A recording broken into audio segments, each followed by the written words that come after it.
কি দিয়ে শুরু করব বুঝতে পারতেছি না, মাথায় আসতেছে না। দেখেন, বালারহাট জামে মসজিদের টয়লেটের গু, এই যে পায়খানা, এদিক দিয়ে যাচ্ছে হইলো পুকুরের মধ্যে। এখানে দেখেন মাছ আসছে, মাছ খাইতেছে। আবার এই মাছ কিন্তু বিক্রি হচ্ছে বাজারে। দেখেন আপনারা পুকুরটা দেখেন, বিশাল বড় একটা পুকুর।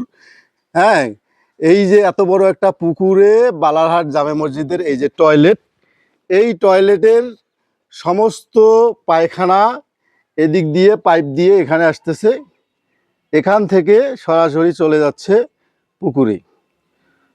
আসলে আমরা কোন পরিবেশে বাস করি একটু চিন্তা করেন। এই যে দেখেন মাছগুলো এদিকে আসতেছে, এই পায়খানার গুগুলো খাচ্ছে।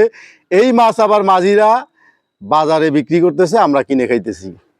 তাহলে এই রকম পরিবেশে যারা চলে, যাদের চিন্তা ভাবনা, তাদের মানে কি বলবো আমি, আপনারাই কমেন্ট করে বলুন যে এইরকম একটা পরিবেশ বালারহাট জামে মসজিদে। বালারহাট জামে মসজিদের এটা একটা টয়লেট, আপনারা দেখতে পাচ্ছেন যে এই টয়লেটের এই যে হচ্ছে এখানে পুকুর, এই যে কত বড় একটা পুকুর। দেখেন এখানে মাছ চাষ করা হয়, মাছ আছে পুকুরের মধ্যে। এখন এই পুকুরের মধ্যে যাচ্ছে হলো এই যে টয়লেটের, আমি আপনাদেরকে দেখাই, যদিও আমার একটু কষ্ট হচ্ছে, তবুও আমি আপনাদেরকে একটু দেখাচ্ছি দুর্গন্ধর মধ্যেও। এই যে দেখেন, এই হচ্ছে পায়খানা, এদিক দিয়ে চলে যাচ্ছে হলো পুকুরে।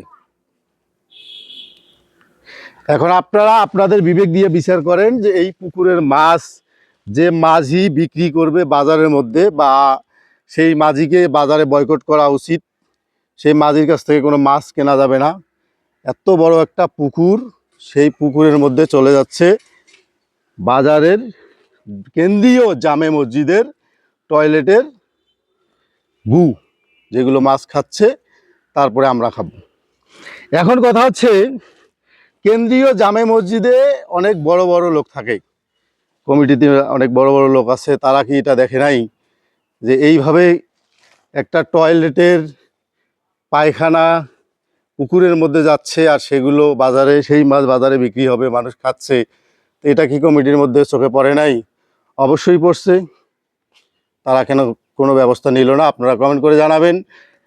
আমি আসলে এই অন্যায়গুলো আমার কাছে ভালো লাগে না। ও একটা স্কুলে প্রতিষ্ঠান, কেন্দ্রীয় জামে মসজিদ, এখানে অনেক ভালো ভালো লোক আছে।